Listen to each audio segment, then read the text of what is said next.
Sir?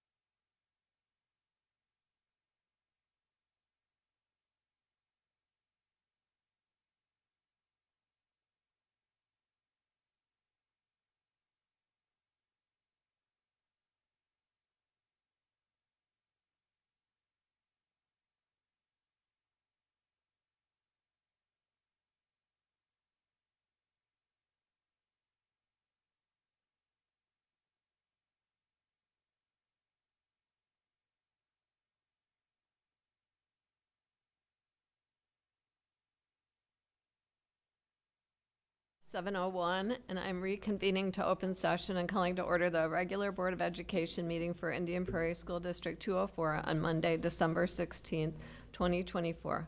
Michelle, will you please call the roll? Ms. Gentz? Here. Mr. Karubas? Here. Ms. Fosdick? Here. Mr. Rising? Here. Ms. Deming? Ms. Jane? Here. And Ms. Donahue? Here.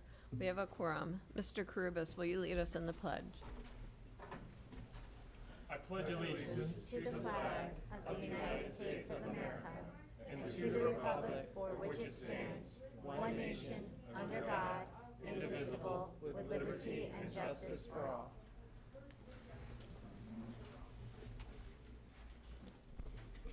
The next regular board meeting will be held on Monday, January 13th. It is now 7:02, and I'm calling to order the public hearing for the 2024 tax levy. Matt.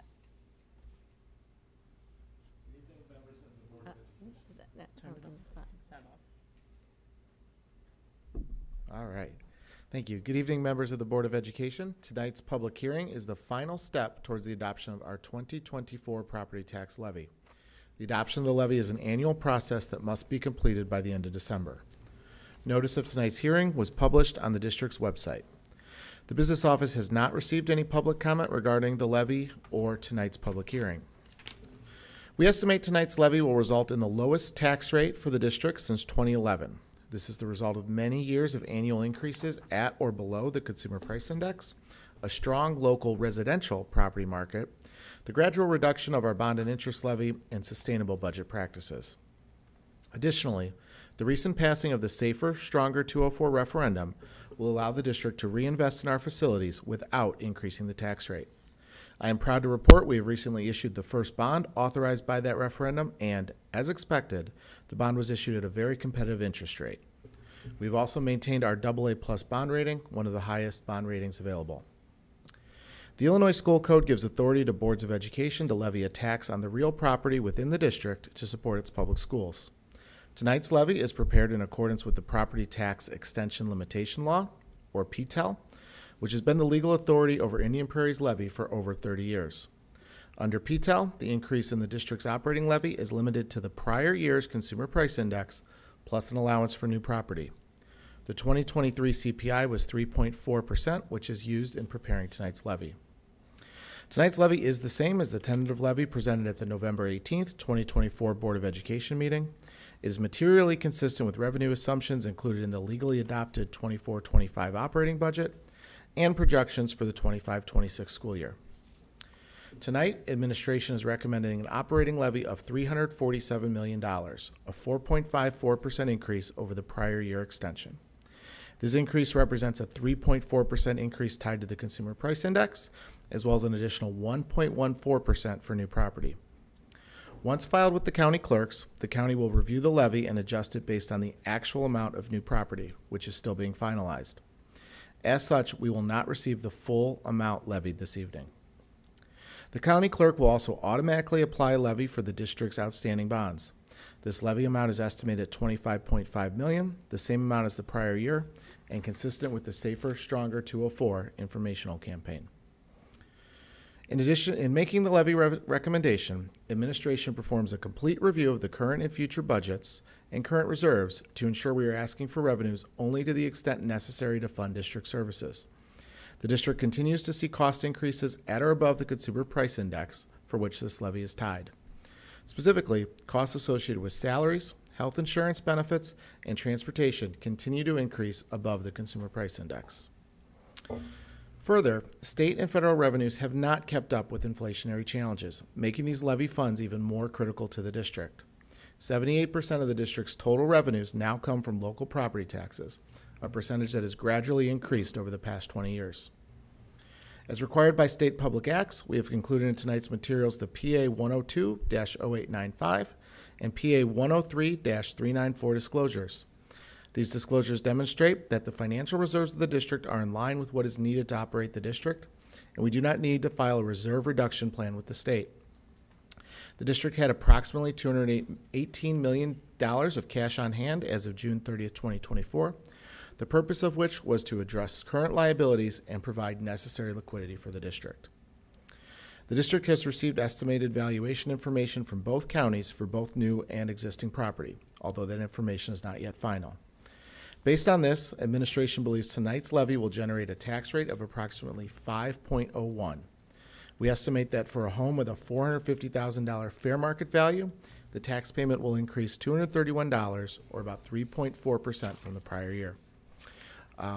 I do recommend the board adopt the levy later in the meeting, and I'm available right now or at that time to answer any questions the board might have.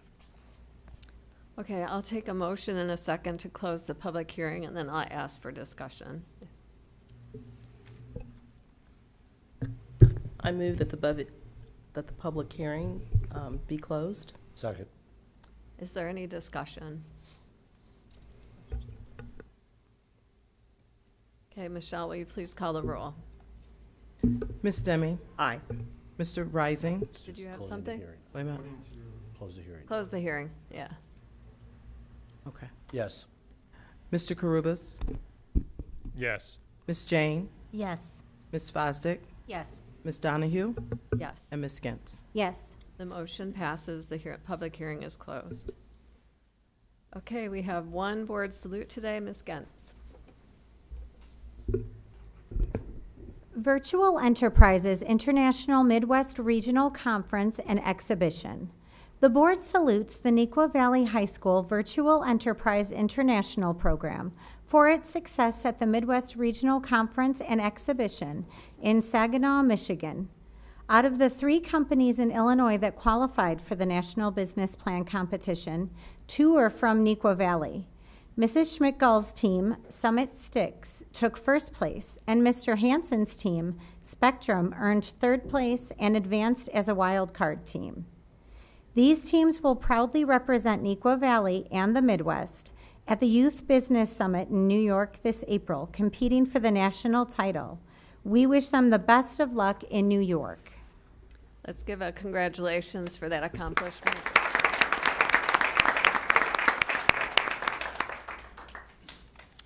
Next, we have our student representative report by Ben Gula from Neuqua Valley High School.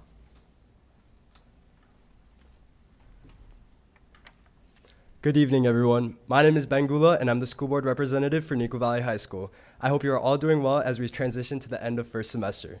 To start us off, Neuqua held 2 major performance events. These were our annual Crystal concert and the winter black box show, Anonymous. Both events were amazing, and the audience turnout was massive. Thank you to all who attended those shows. Additionally, we held our academic planning night in which students were given advice on what courses to add to their 25 to 26 school year schedule. When students return from break, course selection will open on January 15th through the 22nd. If they change their plan after these dates have passed, students need to request level changes by February 21st. This week is finals week. Finals will start this Wednesday, December 18th, and end on Friday, December 20th. Last week, we had a few fun activities during the school week to really push and motivate our students. This included our Surprise Spirit Week and the opening of the Recharge Room. We wish the best of luck to all students on their final exams and to enjoy their winter break.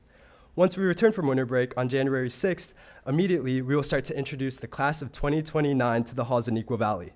On January 7th and 9th, we will be holding our event High School 101 for 8th grade students and parents. Here, they will be able to learn about Neuqua and the course selection process. On January 15th, we will be holding our 8th grade open house in which future students will be able to see different clubs and activities offered at Neuqua, as well as meeting different teachers and coaches. NEQA will also be offering many different events to help students prepare for their futures. On January 23rd, we will be holding our trades panel during the school day so that students can meet professionals and work with different types of specialties regarding trade. We will be having senior scholarship seminars on February 5th during all lunch hours, and we will also be hosting the ACT National on February 8th. Lastly, we will have a college admissions panel on February 26th. Our winter months hold a variety of student performance events that can be enjoyed by everybody. The Fine Arts Department has planned our annual Masterworks concert for January 16th. The Theater Department will be hosting their Freshman One Acts, in which student directors have created masterpieces, including freshman actors. Our orchestra's dance team has choreographed an amazing show planned for January 30th through the February 1st. We will be broadcasting many of our students' talents at the variety show on February 6th through the 8th. We'll be having our world music concert on February 13th, and lastly, our annual Mr. NVHS showcase is on February 25th. Come support and watch all these student performers at each of these events. I wish everybody the best as we end the semester strong, and I hope you all enjoy and relax on your winter break. Thank you so much, and go Wildcats. Thank you so much. Okay, next up, we are excited to welcome Kendall Elementary, and we will have a presentation by Jen Neufeld, Jenny Kringle, Colleen Gorski, Santine Summers, Kendall alumni, current Crone 6th grader, Emma Tran, a Kendall 5th grader, and Ryan Height, a Kendall 5th grader. Wow, welcome.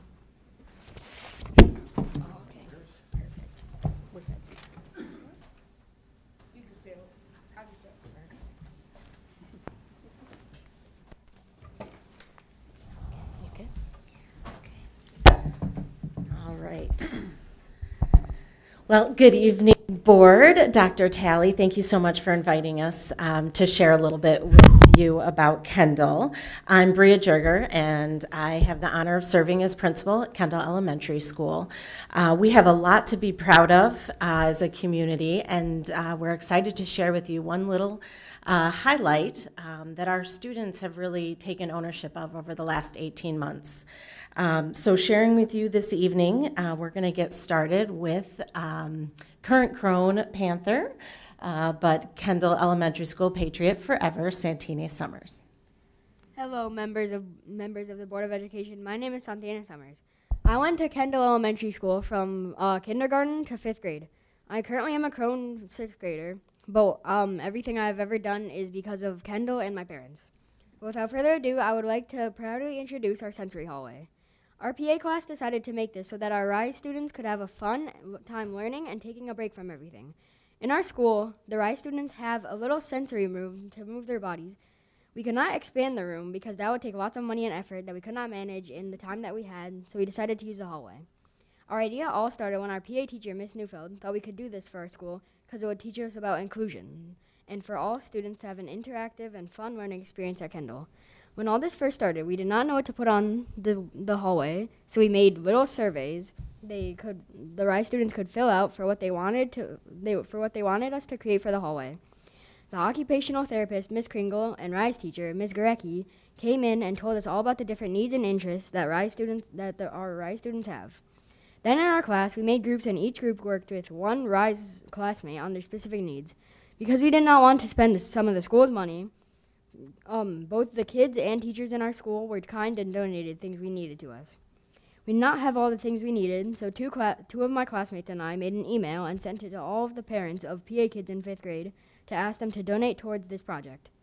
We got almost all the stuff we need, and we ended up making thank you notes to all of the parents and teachers who donated. Then came the part with making the hallway.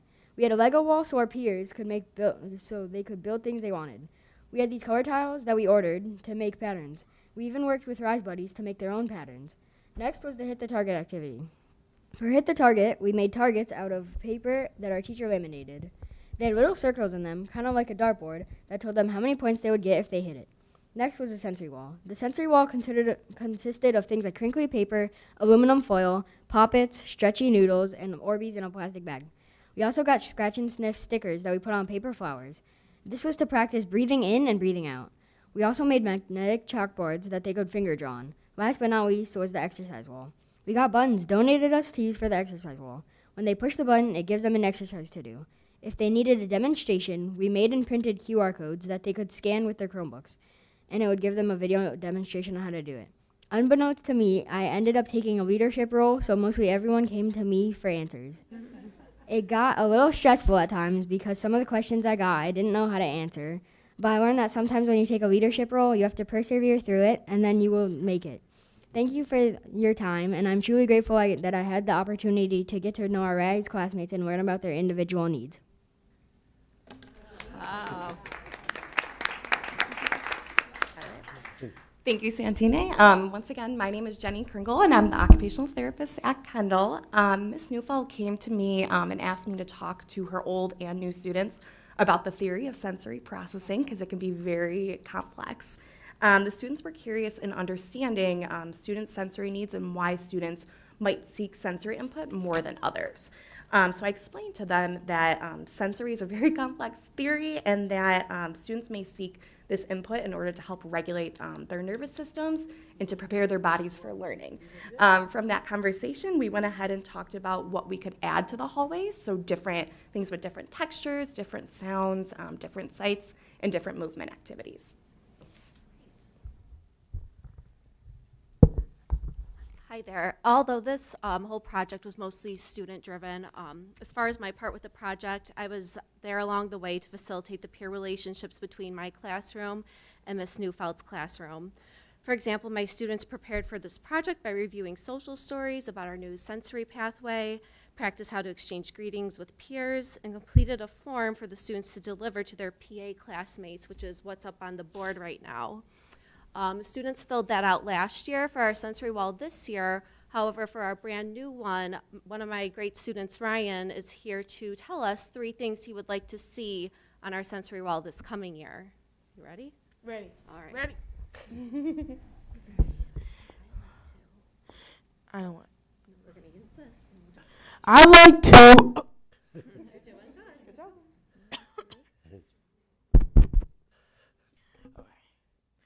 I like to draw walls on the Star Wars,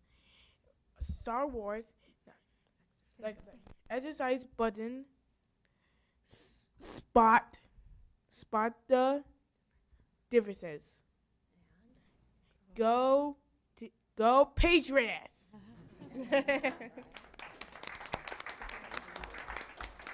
All right. Okay, thank you, Ryan. We had one of our For the current Batman. we had one of our current 5th graders, Emma Tran, scheduled to be with us this evening, but unfortunately she wasn't feeling well. However, last week she had actually worked with another one of our RISE students in the sensory hallway. So we have a quick video for you so you can really see this work in action.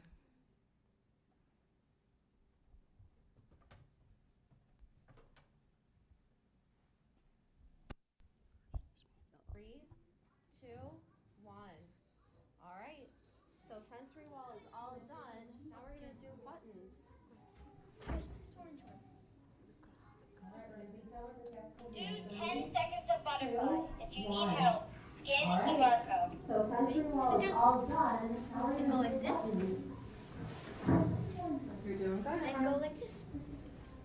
Yay. 10 seconds of butterfly. 1, if you need help, 2, 3, 4, 5, 6, 7, 8, 9, 10. You did it. Good job, Imran. You want to do another one? Yes. Yeah? You want to do purple? Yes. Blue? Purple? Yes. Do 10 wall push-ups. Scan QR code for help. Ready? Go like this. And go 1, 2, 3, 4, 5, 6, 7, 8, 9, 10. Good job. You're strong, Emma. Okay, Imran, in here, what was your favorite sensory thing? Exercise buttons. Exercise buttons? Exercise buttons. Yeah. Some clippings. Hit the target. Yeah? Sensory bins and hit the target. Yeah? Those were your favorite? Yeah. Exercise buttons. Exercise buttons? Exercise buttons. Yeah. Some clippings.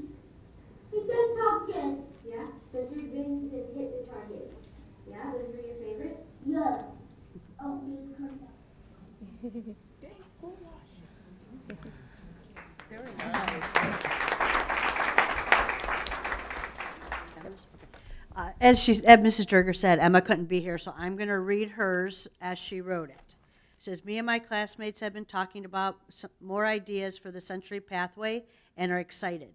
Some ideas that we've thought of are to put decals on the floor, a visual communication board for the students to use, and use of fluffy rug samples to put on the wall. We might even be able to put some of these things downstairs for the other RISE students to use. That was for Emma.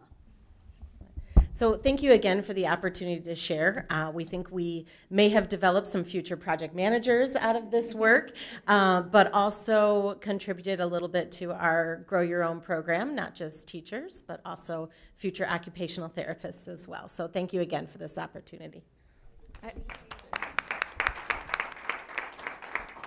Thank you so much. That is just such a wonderful story of inclusion, partnership, creativity, and really looking out for each other and trying to find ways to connect. So wonderful. Thank you so much.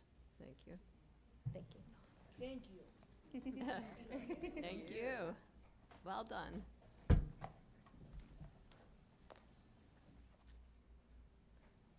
Okay, it's now time for public comment, and 60 minutes is allowed.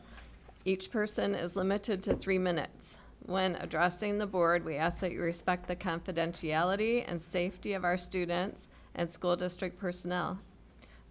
We also ask that those addressing the board be cognizant that this is an open meeting and is available to all age groups, and as such, ask that you consider who the audience members are this evening and keep comments age appropriate. Public comment represents the voice and opinion of the speaker. There will be no feedback from the board members during the meeting, but follow-up may be provided by an administrator as appropriate.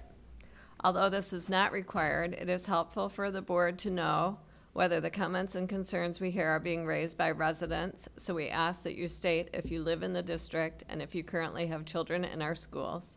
We have one speaker tonight, Alicia Smith.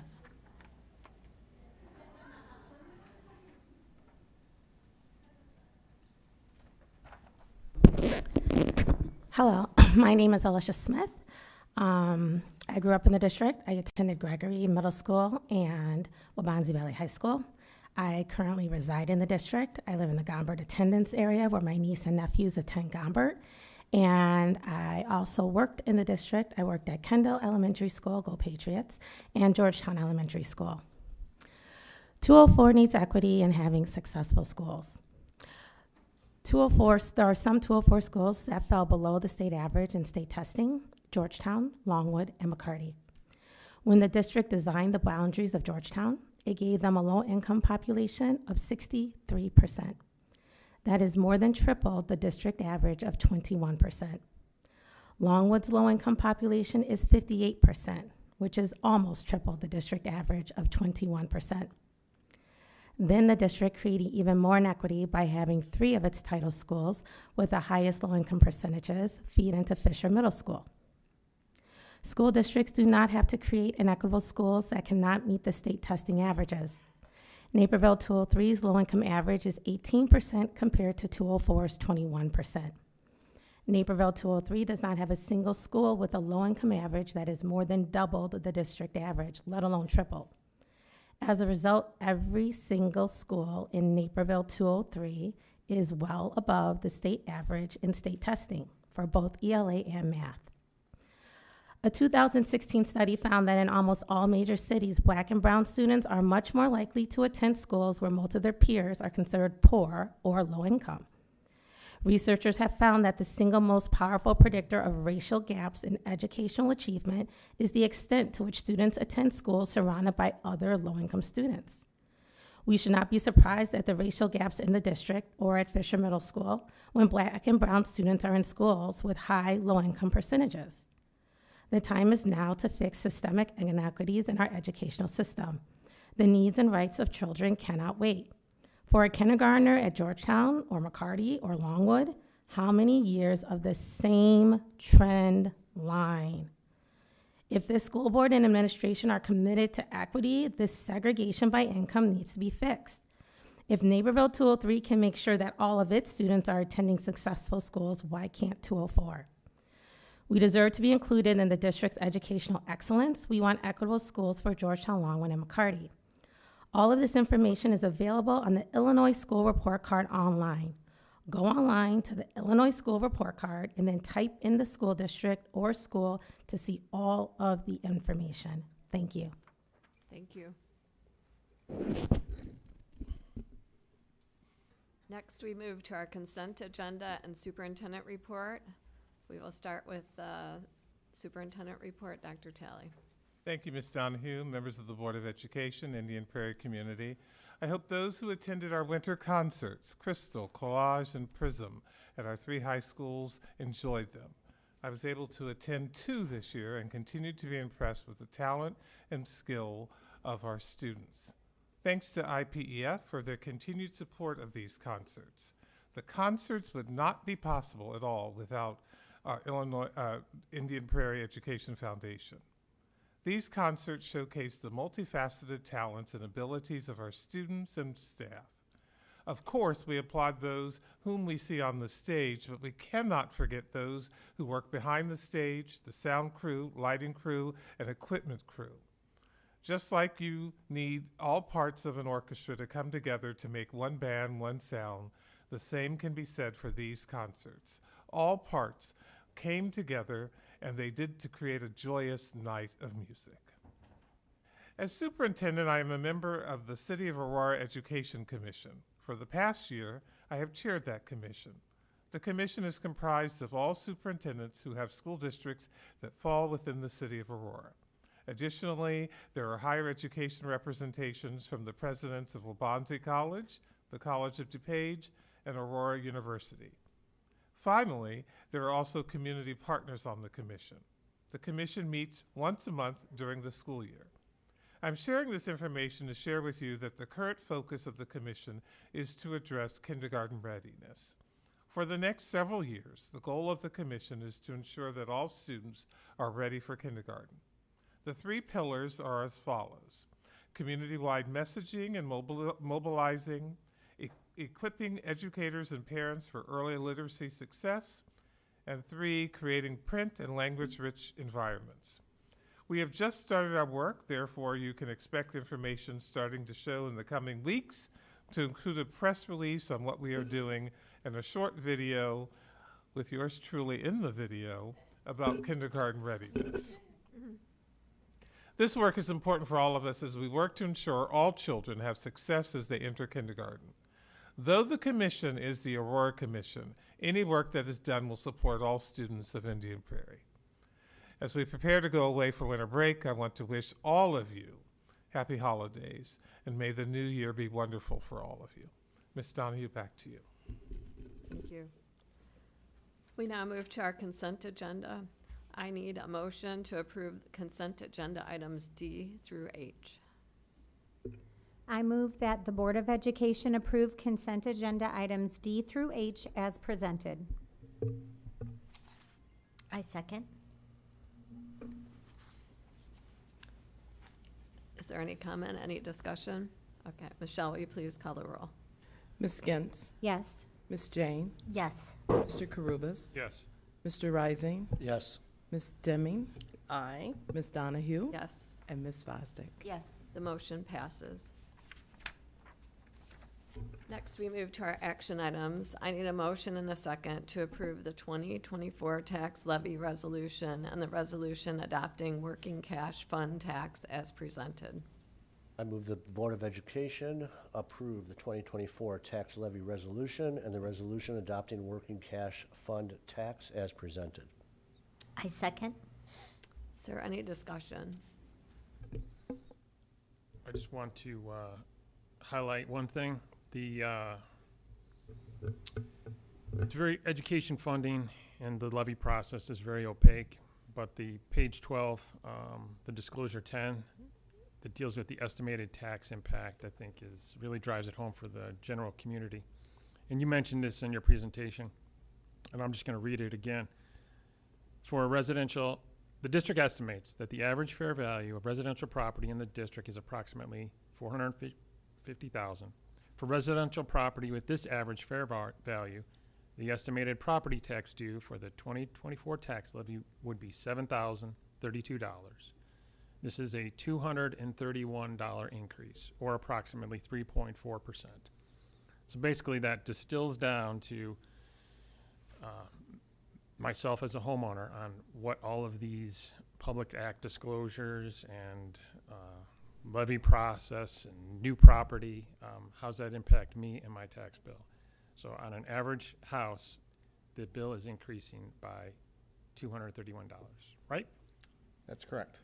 And I'll just piggyback onto that, because I think that's always a confusion when people see their tax bills. And we're saying the average homeowner should see $231. But at the end of the day, the assessor makes that final determination of how much money is added on to their tax bill.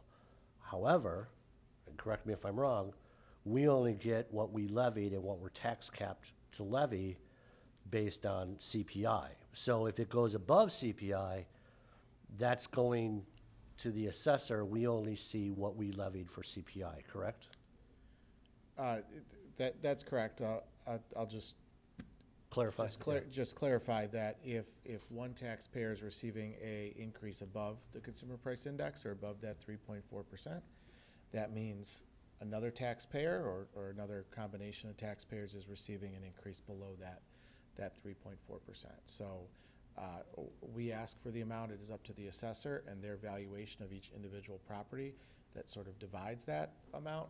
And again, in total, we're saying the average will be 3.4%. But that individual taxpayer's experience may vary depending on their. And we're still at the lowest tax rate, like you said, we've been at for 20 years. Correct. Yep. Correct. Are any other comments? We did see a shift last year, specifically in Will County, where more of the tax burden was shifted to homeowners from businesses, correct? That's correct. So last year was the quadrennial reassessment. So once every 4 years, the assessment process is sort of more comprehensive and results in some of those larger shifts that we just kind of outlined. This year we would expect a little bit less of that, so we would expect our taxpayers to see more of a uniform increase of about 3.4%. That doesn't mean there won't be some variance, but it should not be as significant as it was in the prior year.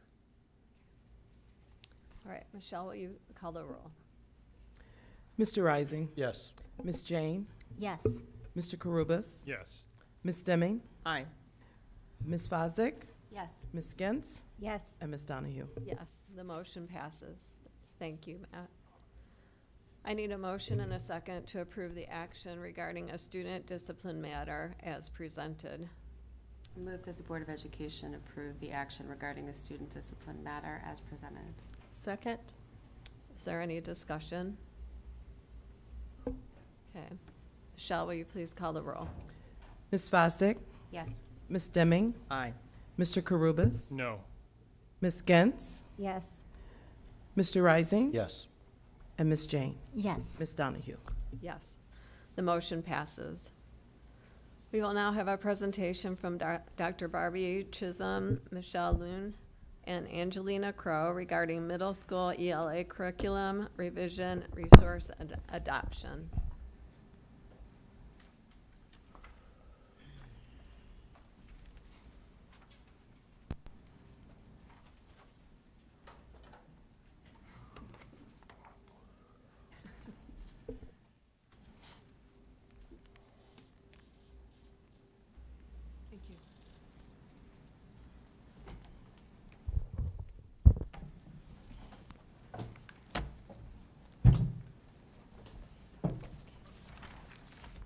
Thank you. Thank you. I'm here tonight with Michelle Hine and Angelina Crow, two middle school teachers who have been part of our middle school ELA curriculum revision process. So I am very happy that they have dedicated their Monday evening to joining us tonight. Today I'm here to present you information about the revision and the recommended resource adoption. So the purpose is to provide an update for the standard ELA courses for the 2025-26 school year in alignment with board policies regarding curriculum adoption or curriculum development and resource adoption. This work is in alignment with strategic plan priority 1, objective 2, which ensures that we provide all students with high quality curriculum and instruction to meet or exceed standards and or demonstrate greater than predicted growth on standardized assessments. There is additional alignment to priority 1, objective 1, providing equitable experiences to meet our students' needs, and priority 2, objective 1, providing professional development to provide capacity to all of our staff. So this is a review slide just to remind the board of the general process for course updates. We prioritize as a curriculum and instruction team the courses to focus on, and we work in collaboration with building leadership, including teacher leaders on our curriculum teams, especially at the middle school level. Our priorities are to ensure alignment to state standards and mandates, ensuring that our work is in alignment with evidence-based practices, that we have alignment across schools and between levels, our student achievement outcomes, and of course alignment to Board of Education goals, the strategic plan, the equity plan, and the portrait of a graduate framework. This graphic is also part of our process. It is not always a clean cycle. Sometimes we need to go back and review and develop, and you'll see when we get into more detail how that worked in this particular process. This is an overview timeline of our work, both our work up until this point and our proposed work moving forward. So in winter 2023, we conducted a needs assessment with all ELA teachers to identify the greatest areas of need for our work. In fall of 2023, we conducted a core resource evaluation to meet the needs of that assessment, and we did a small scale pilot of the resource that we identified, which was Common Lit 360. This pilot was 39 teachers, 1 unit, and it helped us gain a sense of direction of where we wanted to go. I presented an update to the board in May, and then this fall we expanded our pilot to 56 teachers and 3 units and worked to develop our scope and sequence that we will be presenting tonight to the board. Pending board approval, we'll be moving forward in February, our Institute Day with professional development for all of our ELA teachers, both on the resource and the new scope and sequence, with a plan of full implementation next school year. This again is a review slide from May. Our initial pilot was again just 1 unit per grade. This does impact our standard level courses only. We provided some virtual professional development for all of our piloting teachers and had optional weekly collaborative meetings during our professional development Wednesdays. Our initial pilot findings, we found some positive, which is why we continue moving forward. One of the big highlights was an increase in rigorous writing tasks, both in the quality of student writing, but also student stamina for writing. And our teachers can speak a little bit more to that. We're seeing a greater alignment of instruction to evidence-based practices and the skills assessed on the IAR, and seeing more equitable instructional practices across the district. Some of the work that we identified with this small-scale pilot was some of the things that the curriculum team needed to do was work out an assessment plan, identifying some supplemental literacy components that are not complete in the resource, and then providing some additional support for differentiated instruction and alignment to our diverse book club titles. So in the fall, we launched our expanded pilot, which was 3 units during semester 1. This pilot also included the 3 novels that are embedded within the Common Lit 360 resource. 6th grade is The Giver, 7th grade Brown Girl Dreaming, and 12 Angry Men at the 8th grade level. So our expanded pilot, we increased our teachers to 56, which is 68% of our standard ELA teachers. The original goal was to have 50 teachers, so I was really excited to see there's a high level of interest, showing that there is a lot of buy-in for this shift and moving forward with this new resource. We were able to open up to all teachers who were willing to commit to the pilot, which I think helped bring more teachers on board. We included some ongoing professional development with our Institute Day launch at the beginning of the year and continuing to leverage Professional Development Wednesdays to help support teachers as they work through the pilot process. And I'm going to turn it over to hear from our teachers and some of the feedback. Yeah. Hi, I'm Michelle Line. I teach at Scullin Middle School, 7th grade. And I just would like to share some points that teachers found that they enjoyed about the Common Lit 360 program. One of the first things that's really great is it's very organized. Everything you need to teach can be found online with slides. There are student examples of things. It's very well structured, and it's great because even though it's there, whether you're a new teacher or someone that's been teaching for a while, there's still room for you to include things that are important, some flexibility and creativity. I was able to do read-alouds, personal reading, book clubs, a variety of other activities with the Common Lit curriculum as well. So the ease of just navigating that has been wonderful. I'm Angie Crow. I teach 8th grade English Language Arts at Granger Middle School. And I just wanted to touch base a little bit on what Michelle said, as well as the second point. I've had the chance to pilot a few different curriculums throughout the years, and I will say that this has been the easiest to implement, which is huge because as a teacher, there's just so much going on in a classroom. And of course, if you're a teacher and you're passionate, you want to do it well.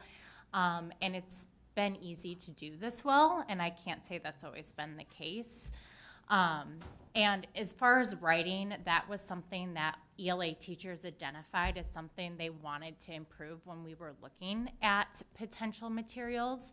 I think it's easy to forget, but ELA is 2 blocks. So we're supposed to, ideally, teach, all 4 domains, writing, reading, speaking, listening. But reading and writing are supposed to be half and half, right? And the truth is that's not what's been happening, and teachers recognize that, but we wanted something that would shift us back in that direction, and I think this has. I've had several students, at the beginning of the year it was tough. It was a huge adjustment, but a good one. And I've had students say, oh my God, I remember when this used to take me forever, and now I can do it in like 20 minutes. And halfway through the year, we're still doing writing, obviously, but the students today, for example, in my classroom, were asked to include additional evidence and reasoning and a lit analysis that at the beginning of the year would have been challenging, and now, they're not always thrilled, but they were like, yeah, we can do it. And seeing that confidence has been, it's been cool. And I didn't know if you wanted to talk about the next point, Michelle? Yeah. The other thing that's really great is there is a variety of different types of text. So not only do we have like a whole class novel that we're doing, there's poetry, there's informational text, there's very challenging text. My students like the topics of a lot of the themes that there are. They can connect to their personal life, and they get excited about some of the things that we're reading with a good balance of some newer texts as well as like even some older texts that would be considered very good quality literature. So it gives the kids lots of experience with a variety of text selections. And another nice thing about Common Lit is that it has allowed us to collaborate more with other teachers. Because of the structure of it, it's been much easier to do so. Like I mentioned earlier, I've had the opportunity to pilot different curriculums throughout the year, and this one by far I've been able to talk to the most with other teachers, which is what you want, right? Because you want to work smarter, not harder. And when my colleagues have great ideas, that's what I want to hear, and I want to do that too. And so already we've gotten a taste of that with the Wednesdays. And I know part of why we're hoping to do this now is that if it's passed, then we would have the opportunity to continue that collaboration in the spring, because as much as it sounds like a great idea to do it all in the summer, it doesn't happen. So this would give teachers that opportunity to collaborate ahead of time as needed. And another great feature is I can choose to print off materials. So if I want to give my kids a hard copy of something and say, get off the computers, we can read, annotate. There's also then assessments and things you can do online. And when you do the things online, it's great because it gathers all of the information and tells you by standard how kids are doing. And the more you do in there over time, you can see that. It was very useful for me, like at parent-teacher conferences, when a parent was like, oh, how is my kid doing in this area? I could be very specific with evidence-based from things that we've been doing, saying, oh, they are doing great with this, but maybe we need to work on citing evidence or like elaborating on it because it would show you with the standards. That's also been great for professional learning discussions on Wednesdays, because we can, since it's already organized, we're not spending time talking about what are we teaching. We can actually dig in and say, how are we teaching? How can we best meet the needs of these kids? And we're not having to spend all this time looking for all these resources and pull things together. It's there. We have the data on the assessment dashboard, and we can have very focused professional discussions. And lastly, just to highlight the reading that is involved, it's nice that Common Lit offers a lot of higher level questions. Not to say that wasn't the case before, but naturally I think like we deviated more towards the who, what, where, why questions, and this is developing more critical thinking, which definitely aligns with our portrait of a graduate. It gets the students to think more about the outside world and how that relates to them, which is going to be way more long lasting in terms of an impact on students. It's also nice because it is connected. Those leveled questions in the reading will connect to the discussion that they do, the writing that they do, the summative that they do. So the students see that and know that it matters, which makes it more of an incentive as they're learning. Then we did bring in some student voice, which has been also really powerful in our discussion. So I'll let. Yeah, at the end of my first and second unit this year, I like to ask students like how they're feeling about what we're doing, and I just had some open-ended questions like, what are you thinking of Common Lit? And these are word for word exactly what students had said. One of my students said, I believe that analyzing texts has really helped me become a better person at comprehension. First quarter, I was struggling with writing paragraphs, analyzing stories, and having assessments almost every day. But soon I got used to it and started learning so much about new words, writing a complex paragraph, etc. And the assessments, I don't want us to think they're like really long assessments. They're like 4 questions. I consider them more like a reading check, just to be like, so we understand. You don't want to wait until the end of a quarter to give your kids an assessment. You want to know daily, are we getting this as we go? That was a shock for some of the kids at first, and they voiced that they didn't really love this, at first. But what the great thing was, over time, as we practice it, you could see them taking pride and ownership in what they were doing and seeing just a genuine excitement when they started doing well, and they could see that and track that themselves. And the second point highlights a student who actually felt the questions were helpful. So I think it helps me because it helps me comprehend more about what we're learning and reading, especially when it's a long story. When I read books now, I can read a little faster and comprehend better because the questions that are asked in the margin during Common Lit help me ask myself my own questions while I'm reading my own personal reading book. And that's ultimately what we want students to do, is to take what they're learning in the classroom and apply it on their own.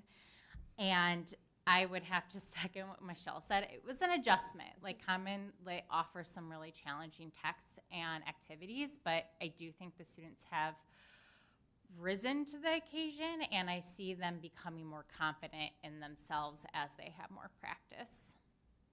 Yeah, and Common Lit also allows you to decide how you want to structure your lessons, like if you want to do whole class, partner, independent, and this last one kind of touches on that. The student said, working with peers at least once in a while did help me because it would let us connect with other peers' perspectives and opinions they have about the work we are doing. I also liked how some of the stories we read are connecting to our lives, and that really helped me understand my life too. The adolescent unit also really helped me because it made us realize why teens and kids' actions are like this and why we do some of the things we do. There was a really great article about the adolescent brain and the changes you go through, and it was really good. It was probably one of my favorite lessons I'd ever done with kids because they were just so enthralled with what was happening. It was very science-based, and they're like, this is really happening to our brains. And now if anything happens in class, they'll say, well, you know, it's the adolescent brain. Yeah. Which is fun.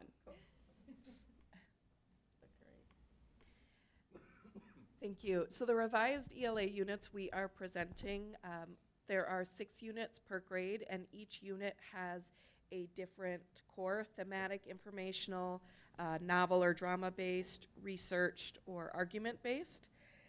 Each unit, even though it has a central type of text, it also includes, there's continually embedding of both informational and literary text to help our students to be able to make those transfers across different text types, and also to increase their engagement and not burn them out too much on a single task.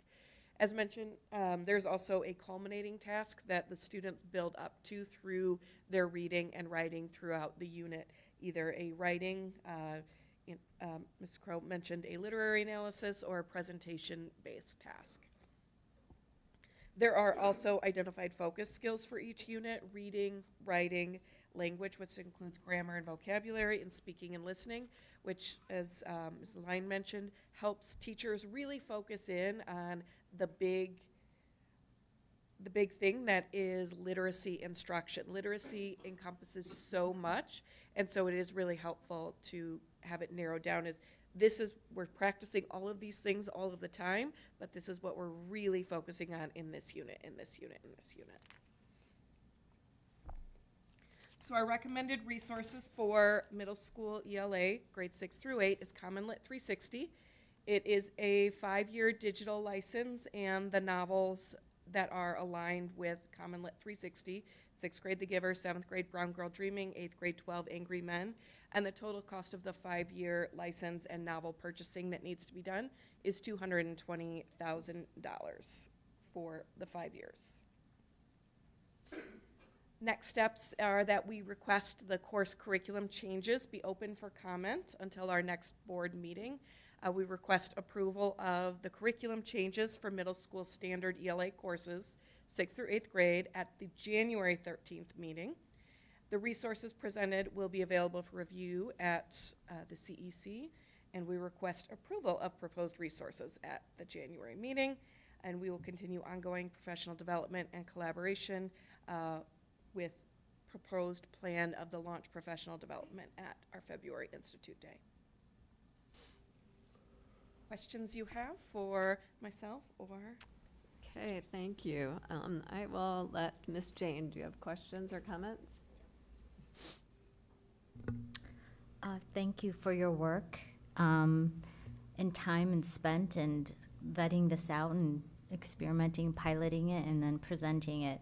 This is really music to my ears.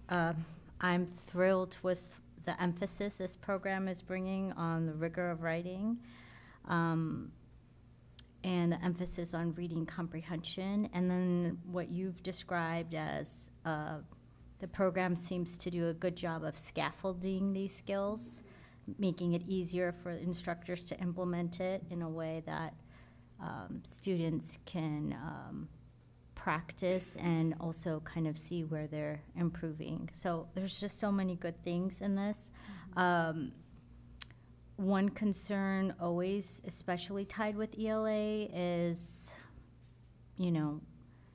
AI in general, and I was just curious whether that topic is discussed in this curriculum, and if it is, how is it discussed, and how are we tying that at the middle school level with information literacy?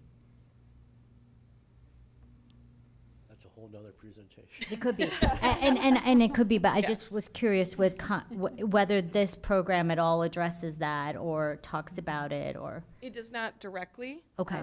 It is embedded in, I think, the everyday conversations that teachers have, as Ms. Line mentioned. Yeah, I can go ahead and say, I've had conversations with my students because it's very easy when you're just typing. Even Grammarly has an AI component that will write for kids. So they didn't even realize that was considered AI. So I had a conversation with them.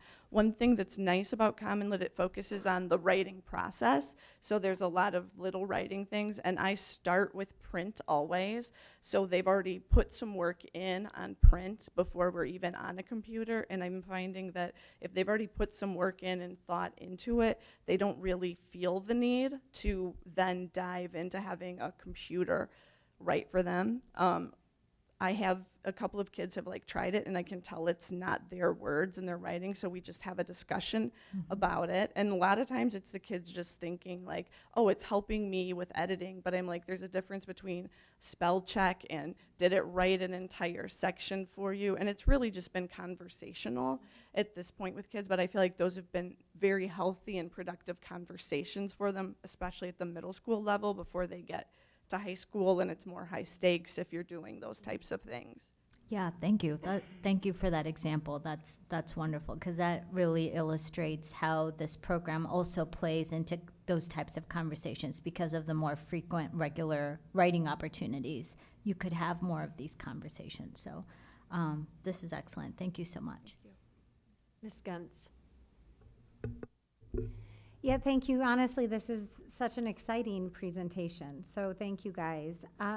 One thing I loved on slide 3 when you guys were talking about the alignment between all the schools and all the levels. So the idea will be at every middle school, at certain grade levels throughout the district, they will be teaching the exact same things. There's just a little room for personal preference for teachers? Am I understanding that correctly? Well, the idea is that we want to make sure that we have a common curriculum, but that there's also space for teachers to identify the needs of their individual students and to tailor it to the instruction. And that's part of why we really went with Common Lit, is because there is that balance. Part of the work that the curriculum team has been doing is also identifying pieces of the Common Lit 360 resource that we may consider more in the optional area, where consider who your students are, consider their needs, versus, okay, this is the part of the resource that we want to make sure every student in Indian Prairie has access to. So that is part of the curriculum revision. That's great. process. No, honestly, that is wonderful. Thank you guys for all the work you've been putting in, over the last couple of years to pilot it. And the feedback is so fun. I love hearing students almost thanking you for challenging them. I think it's absolutely amazing that, they're not sure about it at first, and it's a little bit harder, it's a little bit different, but I love hearing from the students themselves how much they appreciate almost being challenged more. So, thank you. Mr. Karubas. Great presentation. Thanks for coming out. What I enjoy is I wish on the curriculum side that we could press like a 2.5 speed on this stuff, and we can get more curriculum changes and more resources changed. I've sat in this chair long enough where we had to focus on other things, and so the curriculum was kind of a back burner item.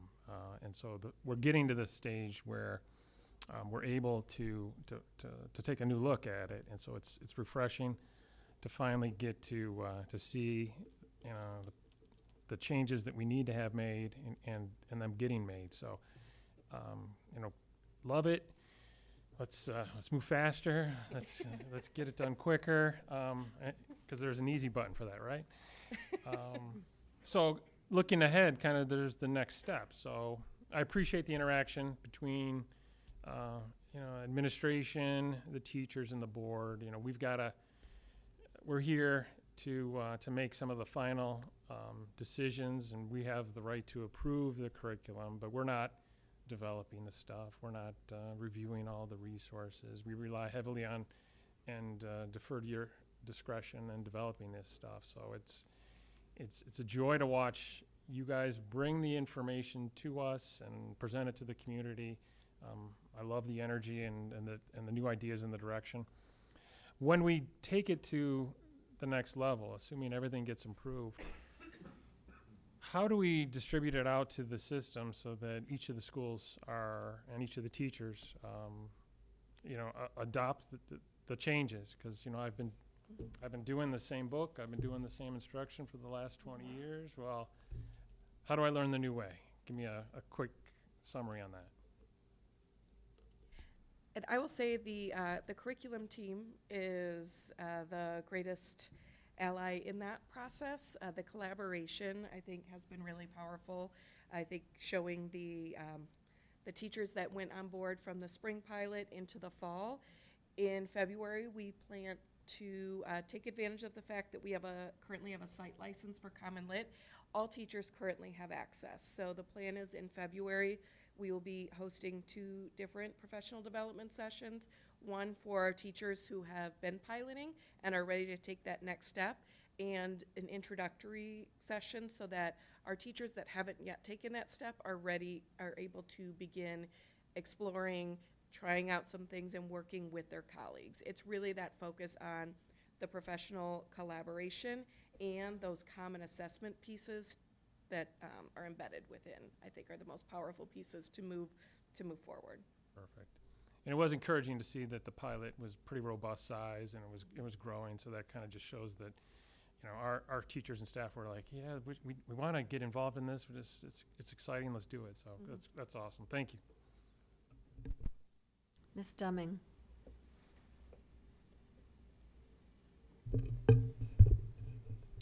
Appreciate the intensity and the willingness of teachers educators to trial and look to bring innovation to our students into our classroom.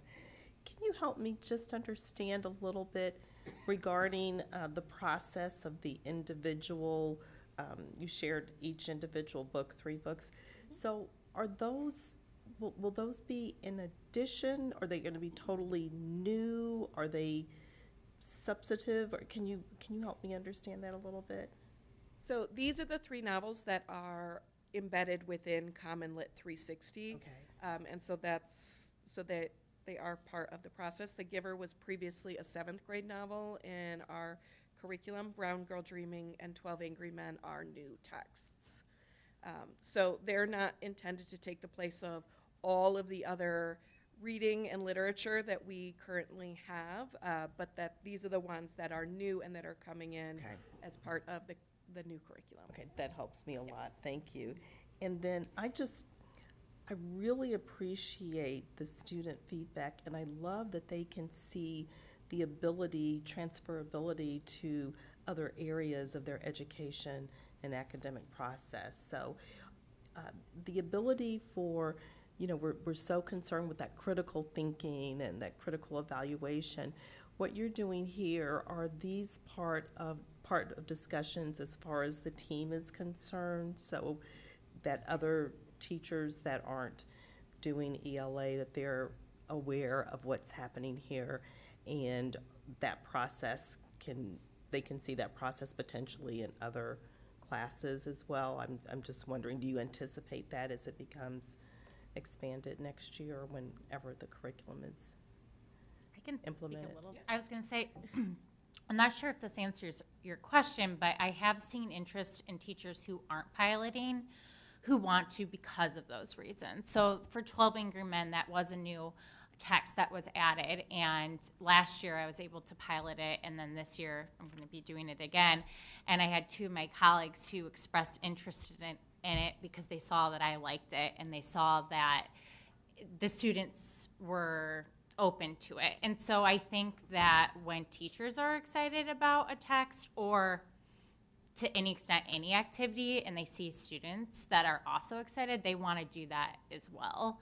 I don't know if you were talking about a more general scale, but that's how I see it in regards to ELA specifically. Okay, all right. I appreciate it. Thank you, and thank you for ensuring that student voice is part of the process. Appreciate that. Mr. Rising.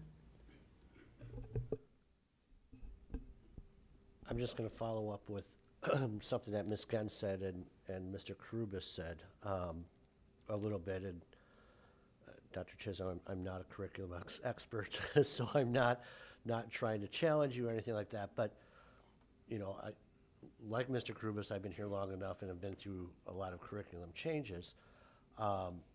And I think there is some definite importance to standardization.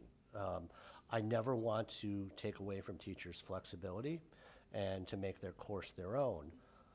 However, a lot more is reliant upon assessments and IAR and SAT or ACT and everything else. So there is some importance to aligning to the curriculum because the curriculum aligns to the standard and the standard aligns to the assessment.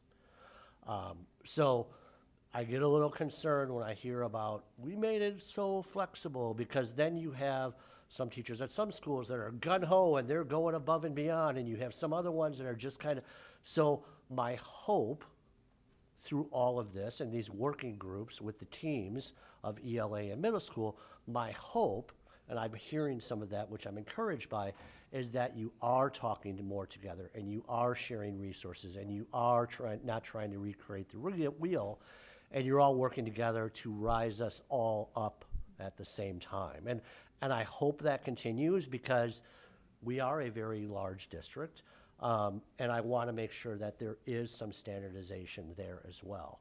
I had asked you a question about aligning to the Illinois Comprehensive Literacy Plan. I went and looked at the 7 components that we're supposed to measure, and obviously some of those play a little more importantly to middle school versus elementary school and that type of thing. I am over and beyond thrilled, as Ms. Jane said, that we are focusing back on writing and comprehension, because I think we got away from that a little bit. And I've heard from numerous high school teachers and higher ed, and my daughter's experiencing now, where these teachers are frustrated that the kids don't have better writing skills. You know, and then to comment on the AI question too, colleges are using other programs that find out if kids are using the AI. So it is important that they learn that structure of writing. So I'm so glad to hear that we're doing that, because if we're doing it at the middle school, you know that's just going to improve throughout their high school before they do post-secondary. The one question I did have on slide 10, and I might totally be interpreting this wrong, but the second to the last bullet there, the assessment platform to monitor student progress and support PLC discussions.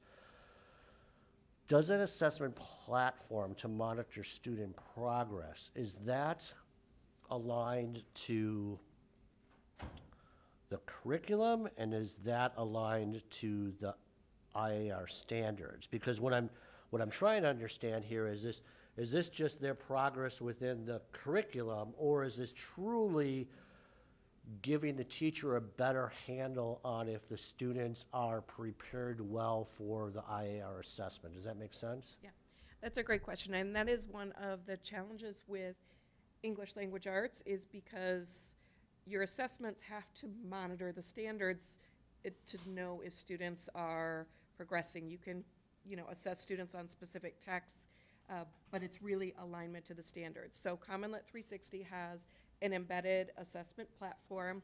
It has several components. One of them is a general grade level assessment, but within each unit there are unit skills checks that hone in on those focused skills for the unit to see, are the students learning the skills that they're supposed to be learning within this unit, and are they progressing? Good.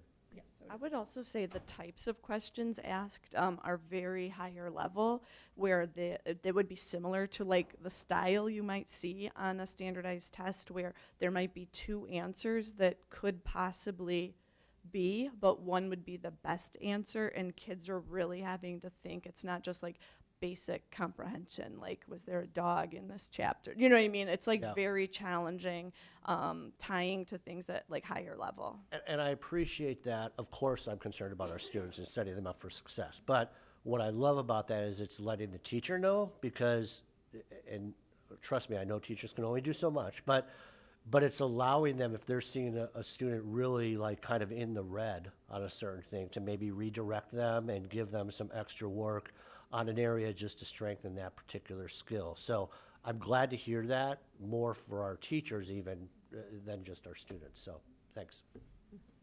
Ms. Fosdick.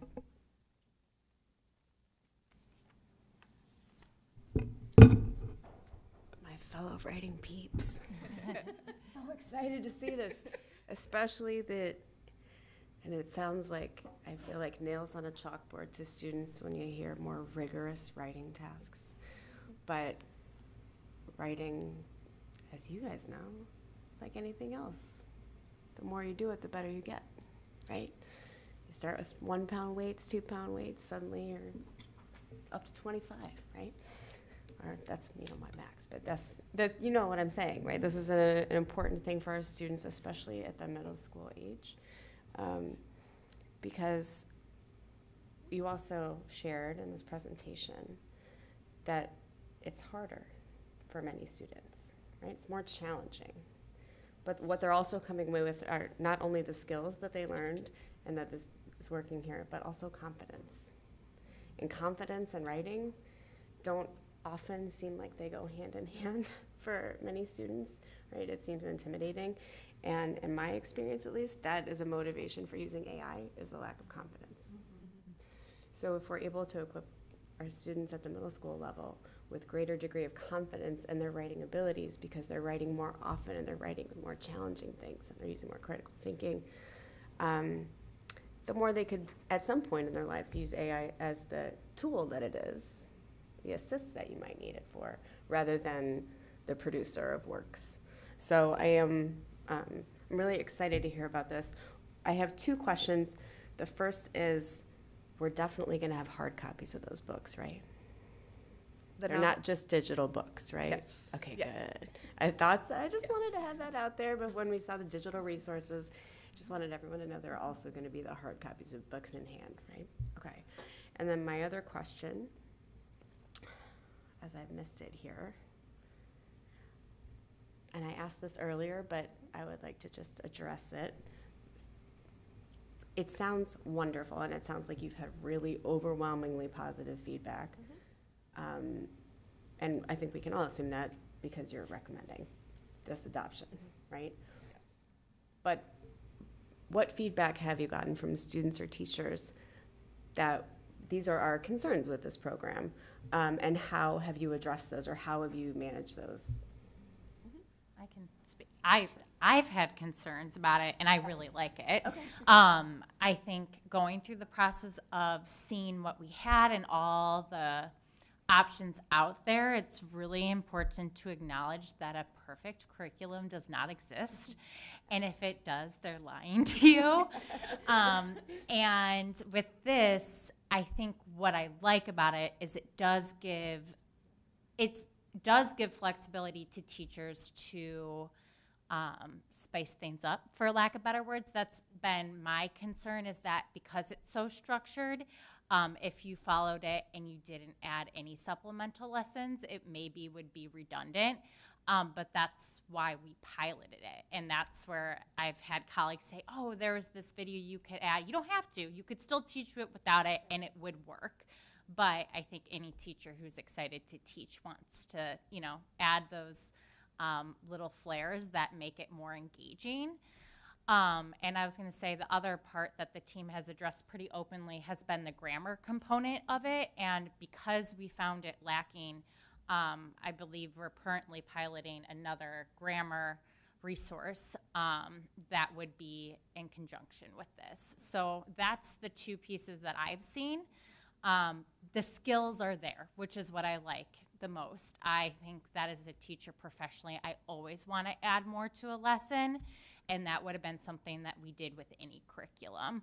But that's definitely something that I've heard from my colleagues too, that like we want to continue to do that and to make it our own, for lack of better words.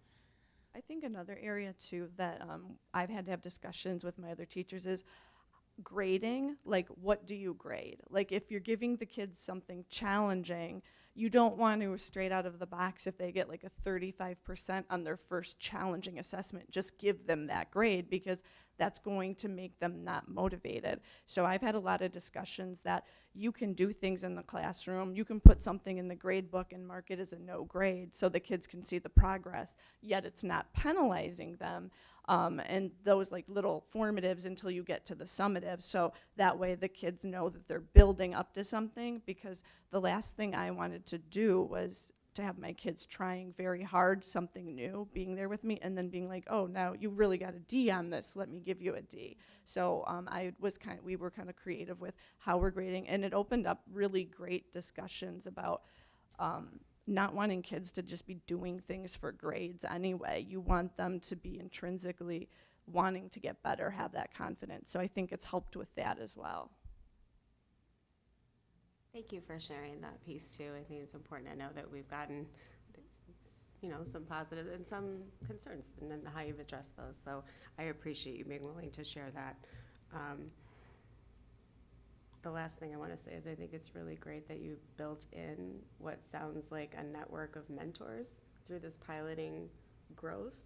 You had your first teachers last year, it's increased now. So even for those teachers who may be reluctant, you're going to have a great network of people to bounce ideas off of and have some help and guidance in that too. So thank you for your work on that. We have a great team of teachers working on this. So a lot of great comments and questions from the board. I think what we heard tonight was a lot of enthusiasm over this new curriculum, both from the students and from the teachers and the people here presenting. I think that the enthusiasm that we also saw with the pilot, involvement by the teachers was pretty impressive. 68% have participated, so that's great. I like that we always consider looking at alignment with the later schools and the earlier schools, also when we're looking at curriculums, and that it was really emphasized in many of the comments, the personal connection the students were feeling to some of the lessons and materials that they were having in this. And that, to me, creates enthusiasm and more interest and involvement in wanting to write something because they can relate to it personally. So I thought those were all extremely positive. I found it interesting that the Giver was a 7th grade resource, and now it's 6th grade. So can someone talk a bit about that? Like, is it we found our 6th graders can step up to that challenge, or that, yeah? Yeah, I think we've had it at the 7th grade level for some time, and I think it's just different schools have chosen to align it differently in different districts. I think it is a novel that is accessible for our 6th graders. It is challenging, however. There's a lot of interpretation to go along with that, but I think it's going to be a really powerful component for them. Well, and it is good that we have had a comprehensive process to analyze this, and we'll see at the next meeting if it gets approved. But thank you so much for all of your work. Thank you. Thank you very much for your time tonight. All right. Next, we have the Legislative Advocacy and Board of Education update. I think we have some information to share. Ms. Deming. As you will recall, our district had submitted, our board had submitted what we, right before we had our conference, had submitted what we thought was a resolution, had put forward a resolution, belief statement, and we found out that now we've moved away from belief statements, we've moved into core advocacy value opportunities, and so we submitted a request to have a consideration regarding student voice. And specifically, we advocated for local boards to actively invite, pursue, and cultivate student voice at the board level. And so the board, the IASB board, has considered our request, and that's where core advocacy value considerations go now, is to the board. And Allison and I had an opportunity to have a conversation today regarding this. And so after months of review, bottom line, they have determined that our request probably at this time does not meet the requirement for an addition to core advocacy values, but they were extremely positive. We are the first board to bring this value recommendation to the board, to the state board, and so they gave us very high marks for that. Many of the school districts that they talked to that are on the board felt that student voice was a part of their particular process already, but some of the concerns they heard were from rural districts as well as districts that were just elementary districts, and wondered what would that process look like for elementary districts. And Allison and I certainly had the chance to share that student voice could look at a variety of different ways, and so we did share that we had thought about that process when we put this forward. But at this point, they have asked that the student voice remain under local control. They have talked about continuing to find ways for this discussion to continue. They've suggested that we consider having this as a presentation next year to continue the further voice discussion. And they are very, very impressed and will continue to talk about this at the board level. But right now, they've asked us to respect that it's going to remain, their suggestion is for it to remain at the local board level. So, Allison, anything else to add? And Susan shared, but just to clarify, some of the core advocacy values are the new way that the IASB is putting forth what they deem important. What used to be belief statements, it is now core advocacy values. And those are greatly reduced and boiled down. So we were the first district to suggest a change to the core advocacy values or an addition. And part of the reason the discussion took a while to happen is because they had never discussed how they would address that, how they would address any suggestion. So we were, yet again, at the forefront. Very proud of our district for being ahead of the game and being among the first, being the first in this case to really challenge that and say, we'd like IASB to consider the addition of this core advocacy value. It was a very positive discussion, and we were, I know Susan and I both were really pleased that they felt like it deserved full attention, and in fact, an in-person, face-to-face over Zoom discussion rather than simply an email saying this wasn't going to happen. Right.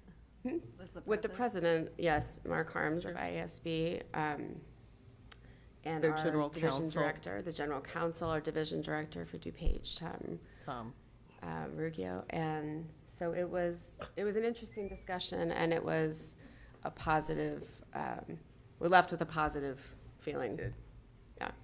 So I'm still I'm glad you're so accepting, but I'm beyond frustrated still.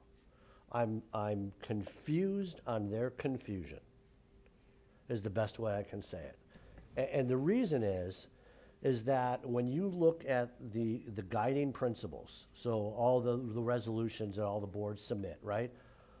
Those are just advocacy issues, right? Districts aren't following those. Okay, so now you go to the belief statements, the former belief statements that somehow disappeared.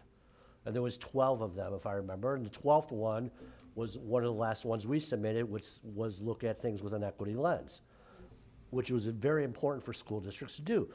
So those belief statements that existed at one time, it wasn't telling districts how to do things. It wasn't telling them that they had to do things a certain way, much like the student voices that you just talked about. So those things now have poofed into the air, and now they're creating core advocacy values. And now they're confused of how core advocacy values are going to work. Well, it'll work like it just did before. It's suggestions for Illinois boards of education to look at. Like, I'm very confused by their confusion. And I understand the perspective of Mark Harms, who comes from a very rural district, who they want to do things the rural way. Well, that's like any board of education. We want to have local control. So no one is telling them they have to do things a certain way. So I hope that is explained and expressed when you have these further conversations, that they are just, much like before, ideas and thoughts for boards of education to consider. No one's telling them they have to do anything. So, we did have that discussion that student voice means a lot of different things, can look very differently. And we can't tell them how to do it. What works for them. Exactly. So we can share the feedback that we received, and we can certainly continue to advocate for an opportunity, maybe a different revision. Certainly we can look to do a success panel next year. Maybe we can garner additional input regarding additional advocacy and bring it back at some point. But yeah, I question if they're trying to be they're reading too much into it, or trying to be too literal on these things.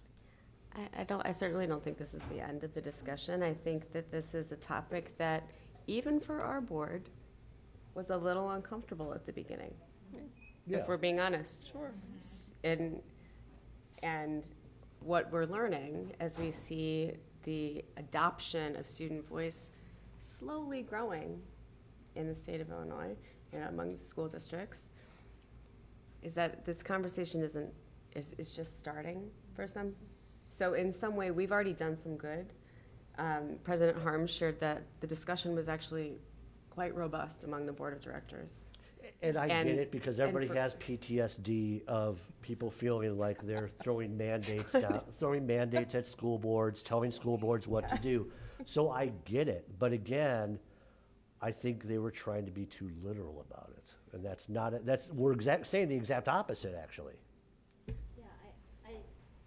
My first thought was maybe there's not a clear idea of what is the purpose of the core values? Like, what is its basic function? Like, it seems to me that needs to be understood first at that level, so that way they can understand how does this fit into it, and then how do we differentiate that between the belief statements, which on face, that's how I interpreted it to be. This is just another name of the belief statements, but maybe they're seeing it as something different. I don't know. And that's a very valid point, and something that Delegate Fosdick may next year, if whomever is our delegate, that may want to have that opportunity for further explanation and discussion just regarding the core advocacy values, because we never had that. And I did share that we were very surprised when we did this submission. That's when we first found out that belief statements were no longer.